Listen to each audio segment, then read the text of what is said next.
I love doing these wrestling videos, man, and I should probably upload these way more often than I have in recent weeks, but I haven't because they just haven't gotten that many views. I just absolutely can't stay away from discussing wrestling. That's why I do it live on stream and it becomes a podcast. But support the video, drop a like, subscribe to the channel if you are a fan of wrestling.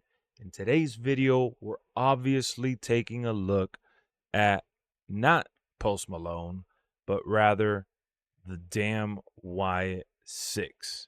The Wyatt Six came into WWE this past Monday, June 17th.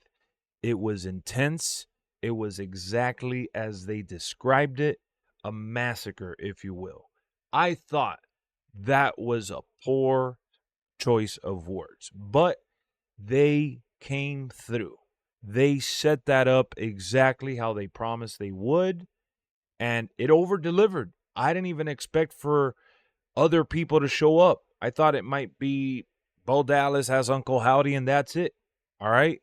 I didn't expect for us to get the whole family, but they even got merch. Let us in as you see the 6 replacing the S, 3 different shirts plus a tank top available already in the WWE shop. So in this video, I want to make it a little different than the ones I've had in the past. I want to actually go through the segment with you guys in real time and kind of give you my feels as it happened versus recording, an exaggerated, you know, obviously those videos are fun. I love doing live reactions, but I wasn't doing a watch party for this one as it happened. So here we have Jey Uso was in the crowd at this moment in time at the end of Monday Night Raw celebrating, his win to enter the Money in the Bank, and the lights started to shut out. Now, I can't press play. The copyrights will get me. I'm sorry. But man, the Fireflies came on. I was super into it. Immediately got goosebumps. The piano hit. It was the same song from Bray Wyatt's theme song. And I saw the door light up and I was just like, I started losing my shit. I got teary-eyed. I felt like Bray was about to burst through that door, man. It was just beautifully executed, right? This is one of those segments where they went all in on wrestling characterization with the Hollywood production value. And I don't regret or feel any kind of way other than pure joy for the weight and the reveal of the Wyatt Six. So it got a little dark. It was hard to see, but then I saw some weird shit popping off at the bottom where all the fog was at. And it seems like that's Nikki Cross, obviously dressed up in like a bride suit with a mask, and it was creeping me out. So one thing I can say about the Fiend characterization, I know it was Bray with a mask. I get all that. But just the way the mask looked, it fit, and he acted a certain way, crawling backwards, all that creeped me out. It really did. And, I know it's all made up, and I get all that, but it just looked too freaky for me. It was a little too much for me personally. I know a lot of people dig that dark shit, but for me, I was like, ah, made me cringe a little bit. And this right here was a perfect example of that. So again, reminded me of Bray, and it felt very creative, very dark, very horror-esque film-like. And she points towards the back, and I'm like, all right, no. What's going on here? The camera work was phenomenal. They take us to Gorilla, that famous hallway back there. We see a bunch of people piled up, and dude, I'm confused. Like, who are all these people? It seems like it's Gunther. I see a bunch of other people there. They're bleeding, and it looks like they're almost lifeless. Who the hell is that with the braids? I don't know, man. And then this mysterious large rabbit masked figure turns around and the hammer says help, the tattoos and all that. I'm like, all right, that's Rowan. We establish Nikki Cross early on, just the way she looks and she's acting. Nikki Cross is there. Eric Rowan is there. and the segment continues, and we're following the curtain now. This was real crazy. Let me press play for a second. All the sparks and the lights flickering, that to me was crazy. Because we had some blood shown, and then we see this mysterious figure obviously revealed in the corner. Now that I have it paused, with the tats, the gloves, and just everything, you can tell it's Dexter Lumis. That's the third member revealed in this segment. I was at that point just like, all right, dude, like, just get to the point. Get to the point. I'm freaked out. What are they doing to everyone backstage? I've read online that people feel like Bruce Pritchard was there, knocked out, Triple H, and it was just a long list of people that were taken out. Obviously, part of the story. So then we see some more blood, some more people in the fog. Chad Gable, man, they did him dirty. Chad Gable claiming he was going to win the next match for the qualifiers next week, and talking about, Alpha Academy and trying to put them down, and he's been an asshole lately, getting what he deserves. Now I get why Otis didn't destroy him, right?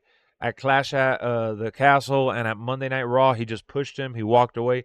I get it now. There was something bigger in the horizon, and it was the Wyatt Six. Once we see Bo Dallas, Uncle Howdy, at that point, I am all in. This was such an epic, perfectly executed production. Yes, I am all over this, man. I am loving it. Every second, as creeped out and as contradicting as I'm being here reviewing and analyzing the scenery, I'm telling you right now, I love it. Why? Because it was creative. It was ballsy. They took a major risk here heading in this direction, but I feel like pro wrestling got so basic. And I know a lot of people argue online, oh, we love the hard-hitting style and the New Japan and the European and the chops and the no-cells and the, acrobats. I enjoy that as well in dosages. But what got me into wrestling in the first place was the showmanship, the charisma. It wasn't just John Cena, Randy Orton, a first and last name, and that's it. Now, I know John Cena and Randy Orton are peak when it comes to, performers. These guys are some of the best to ever do it. But John Doe, you get what I'm saying here? First and last names became more and more common. I don't mind that Bo Dallas is going by Uncle Howdy, and hopefully he stays with that name or something similar to it, right? I don't mind that at all. Kane, Undertaker, yes. I want more of that blended into, the world of pro wrestling that we have already built and seen. And I want to see these kinds of risks taken. Now, I'm not a big fan of a pool of blood. I criticize AEW. I criticize, TNA or any other performing, pro wrestling company performing these acts, MCW, MLW, whatever they're called online. But if you do it right in dosages where it elevates the story, then I'm all for it. In this case, with all the shit going on, I'm all for it. I don't care that it's WWE doing it. If AEW would have done this, I would have been just as excited. I've enjoyed when they've taken those risks. And yes, guys, there's no turf wars going on here. I love WWE. I enjoy AEW. I enjoy TNA. It doesn't matter. But let's get back to this particular segment. Uncle Howdy is then revealed. We see him looking around, doing his gestures, his famous walk. And dude, even now, like, it gets me just, emotional about what Bray could have done and what he could have been in this new era, man. But more importantly, we lost Wyndham Rotunda in such a sudden, tragic way. so young, so full of life, and that it just destroys me. And hearing his songs, seeing these characters play out, I know that these people are doing it with so much respect and joy and honor in memory of Wyndham. So I'm trying to look at it from that positive standpoint. I didn't even want them to continue the Wyatt Six name, honestly, but the way that they did it proved that there is an honorable way to go about it. So they come out. Obviously, the crowd receives him, head over heels, everyone going crazy. And I just love that, we see Uncle Howdy look around and kind of just smile. That to me just went a long way. Seeing Uncle Howdy just soak it all in. Obviously, Bray Wyatt's lantern there in the center of it all. It just full circle moment, like their logo, like the build up that we saw previously that would have led to this eventually. Man, just perfect. Chills.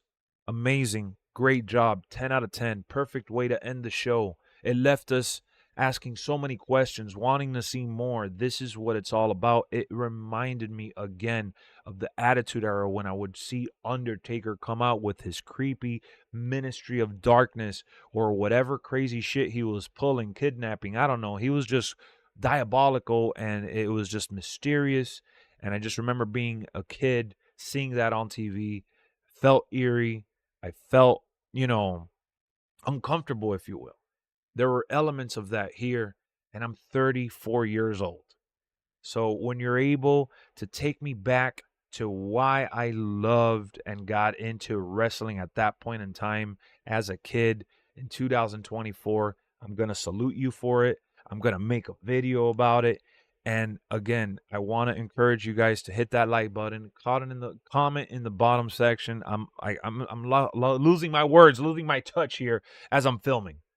But, just wanted to come out here and express, some gratitude and some joy for what's to come with this storyline. I hope they don't mess it up, man. I hope we get some banger matches out of this as well and some more storylines. And the last masked figure that I didn't mention purposely, from what I saw online, everyone is saying that's Joe Gacy. I didn't catch on to that in real time, so I didn't want to fake it and act like I knew it was Joe Gacy all along. It wasn't until I read it online. I figured the other ones out, but it wasn't until the Joe Gacy one that I was left a little confused. So let's keep the dialogue going. I'll see you on stream. And that's it for me. I'm out of here. 10 out of 10. WWE, you guys, wow.